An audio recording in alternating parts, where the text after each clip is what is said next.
Let's talk to Michael Goldfarb. He's a national spokesperson for the John McCain campaign, and he's good enough to join us to answer some of the questions about this Khalidi issue that so many people have been talking about. Michael, thanks for being with us. Thanks for having me on. Let's start with this. What is the International Republican Institute?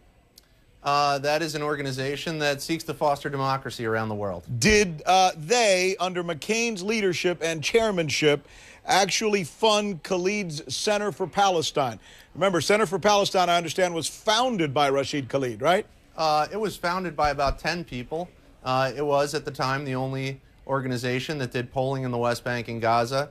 An organization that was funded by the United States government, among a bunch of other institutions. So we have information that as much as 448, maybe a little more, a little less, take a few, give them more, dollars, thousands of dollars, $448,000 was given from that group, the International Republican Institute, chaired by John McCain, to that group that was co-founded by Khalid.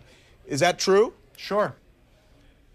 How is that different than what Barack Obama did by being at a meeting with Khalid? Well, look, here's what you're missing, Rick. You know, John McCain would not know Rashid Khalidi if the two were sitting across the bar from each other. John McCain, you know, he chairs this institution which fosters democracy around the world. Barack Obama has a long, close relationship with Rashid Khalidi. That's fine. That's also been known for a very long time. Barack Obama's been open about this. Yeah. He says the two are dinner companions. Their wives are friends. It's fine. You know, it's just another in a long line of unsavory associates Obama has in Chicago. But is it unsavory? But let me tell you, wait a second. You're missing the point here, Rick. And the point here is that there is a tape of this event. And we would like to see the tape because, look, we don't care about Rashid Khalidi. Again, he's just another unsavory Obama associate. What we care about is all the anti-Semitic, anti-Israel, anti-American rhetoric that was at this event, and we're curious to see how Barack Obama reacted to that. But you know what I don't understand is you've referred to him twice as unsavory. What's unsavory about it being a Palestinian American and having a critical position on Israel? Look, anybody who you have disagreement on, with the New York Times saying one thing and him saying another about whether he was a spokesman for the PLO, in my book, that's unsavory. Do you understand that the LA Times says, look, we're in a real quagmire here. We made an agreement when the person gave us this tape that we would not distribute it, that we would not reveal it. And if we do that, then we lose our own credibility and we're not able to have any sources in the future. Look, the Los Angeles Times, like you, like any journalist, I imagine, is in the business of informing the voting public. Now, this is a tape that would be of interest to the public. Barack Obama, we know, has tolerated a lot of anti-Israel and anti-Semitic and anti-American rhetoric over the years in Chicago. Now, here is an opportunity to see on tape what his reaction to that was. I think that is valuable to the American people. I think the Los Angeles Times know that's useful information. They should make the tape public. All journalists should be in the business of making information public. That is what you do for a living, I understand. Well, not really. Not if the way you got the information was that you made a deal with someone and you promised them either A, confidentiality of their identity, or B, confidentiality of certain information that they gave you. But let's move on to something else.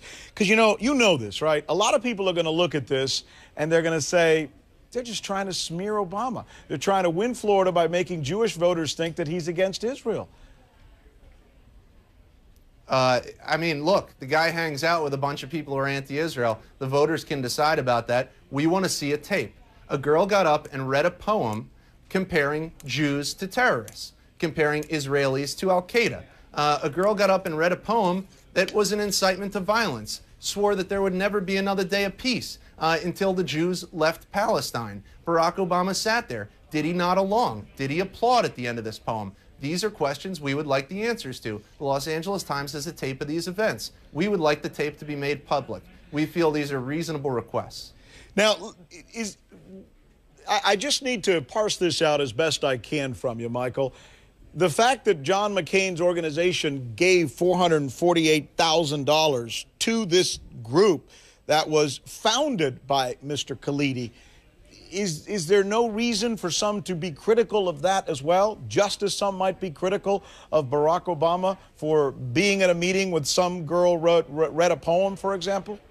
Look, you're missing the point again, Rick. The point is that Barack Obama has a long track record of being around anti-Semitic, anti-Israel, and anti-American rhetoric. Can you name one other person besides Khalidi who he hangs around with who is anti-Semitic?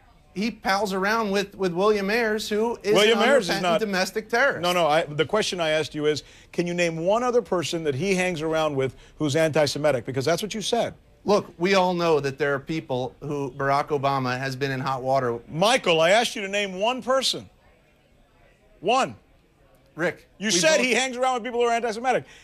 Okay, we got Khalidi on the table. Give me number two. Who's the other anti-Semitic person that he hangs around that we, quote, all know about? Rick, we both know who number two is. Who? Would you tell us?